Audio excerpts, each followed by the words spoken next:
Hi everybody, my name is Lynn Ismael and welcome to my garden. I'm in Southwestern Ontario, Zone 6A/B, depending on how cold our winter gets. But I have a feeling that I might have a little microclimate around Zone 7. The reason for that is that I had some plants that weren't supposed to overwinter, but they came back. I got the Verbena bonariensis, and I had some sweet pea seedlings that germinated in the fall of last year, and then they came and they were fine this summer. So maybe that's just a fluke. Maybe we did have a warmer winter of 2023. That's why I had some stuff like those plants over winter.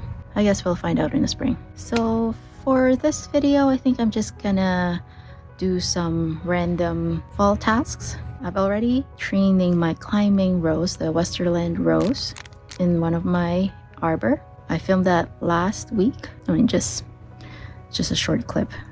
I wasn't really in the mood for filming, but I filmed it anyway, just in case it could be useful, which I'm gonna include this in this video. But I don't think I showed this gloves that I use. This is I got this from Amazon. It's a winter work glove, and it's great because it's waterproof and it's warm in the hands. And with dealing with thorny branches like rose shrubs, I didn't feel a thing. So if you're in the market for a good fall work glove, gardening glove, it's the brand is Schwer brand. I highly recommend this one. But anyway, it's a nice day today. It is November 4th. What is it today? November 4th. Yeah, it is November 4th, and it feels like 10 degrees Celsius, not Fahrenheit. But it's a good time for me to plant tulips now, because I don't know how it's gonna be next week. I have 50 bulbs of the Oxford tulips that I got from Belgian nursery, and I'm planting tulips this year in this fenced area, hoping that in the early or late spring I get some color, because I found that this year, after the daffodils came up, it was kind of lacking of color. So I'm gonna be using my auger from Ryobi. This is the 4-inch one, and I'll just have to make sure that I dig deeper, maybe deeper than 6 inches, because I want these Oxford tulips to naturalize, and try to mitigate voles from eating them. I found that once the weather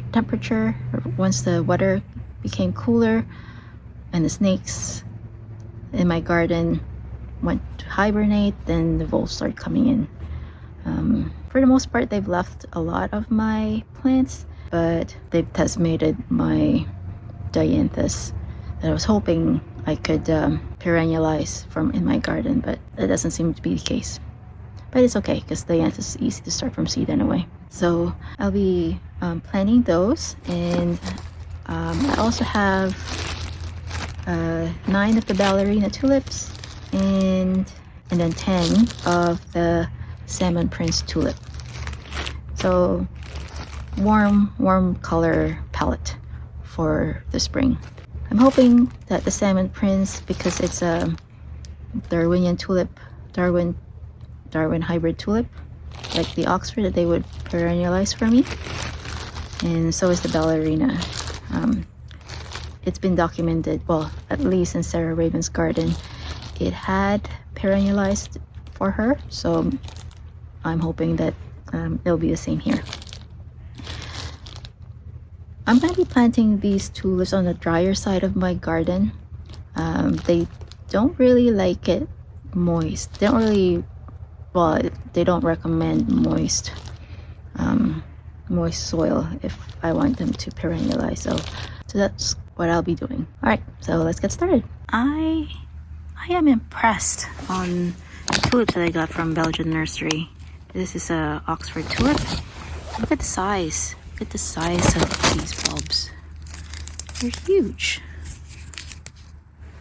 compared to the one from Bessie's. They're both Darwin tulips. See? Amazing. So I guess it's worth the trip going to Belgian Nursery just to get those tulips. So good to know.